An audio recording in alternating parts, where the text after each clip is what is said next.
င်္ဂလာပါသကရိကိုစီလာထေရမဖြစ်ပါတယ်တင်းအတွက်မနက်ဖြန်ငွေကြေးကန်အခြေအနေကိုဖတ်ကြားပေးပါမယ်မနက်ဖြန်မှာငွေကြေးကန်အခြေအနေအဖြစ်မထင်မှတ်တဲ့နေရာကနေငွေဝင်တတ်တယ်ငွေဝင်လမ်းကြောင်းတွေကလည်းအများကြီးဖြစ်တတ်တယ်ပေါ့နော်မုံမုံငွေလိုချင်တဲ့လူငယ်လေးတွေအတွက်မုံမုံငွေတွေအများကြီးရပါလိမ့်မယ်ပြီးတော့အလောက်ကနေပြီးတော့လေဟောပေါ့အလောက်ကနေပြီးတော့ပေါက်စုချတာမျိုးနော်ဘောနပ်ပေးတာမျိုးပတ်ပေါင်းစုံကနေငွေဝင်ကိန်းရှိပါတယ်နောက်တစ်ခုကပါလဲဆိုလို့ရှိရင်မိသားစုထဲမှာပေါ့နော်အကြီးကဲရှိတယ်ဆိုရင်မိသားစုတွေစီရတယ်မုံမိုးတွေ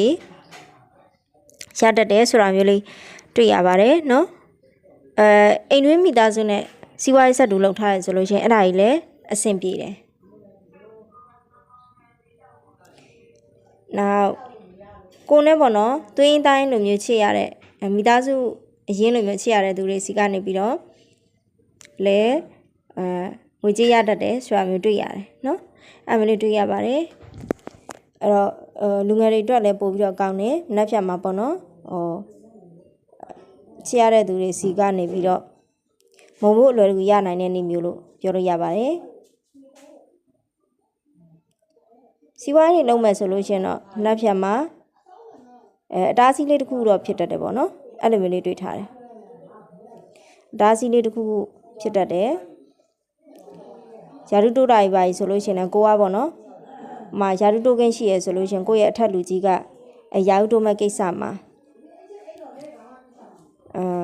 ကိုလိုကန့်လန့်ပေါ့နော်ဖြစ်နေတတ်တယ်အကယ်၍အလုပ်တွေပါပြောင်းမယ်ဆိုလို့သွားပြီးညှိနှိုင်းမယ်ပြောမယ်ဆိုလို့ရှိရင်လည်းအထက်လူကြီးကြောင့်မလို့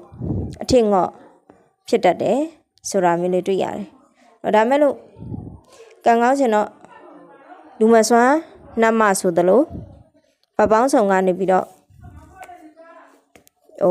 ခွင့်လန်းနေရလာနိုင်တယ်နော်အဲ့လိုမျိုးလေးတွေ့ရတယ်စီးပွားရေးငွေကြေးနဲ့ပတ်သက်ပြီးတော့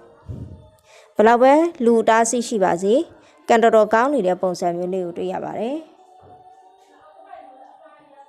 ဒါဆိုရင်ဒါကတင့်အတွက်မနှက်ဖြန်ငွေကြေးကန်ဖြစ်ပါတယ်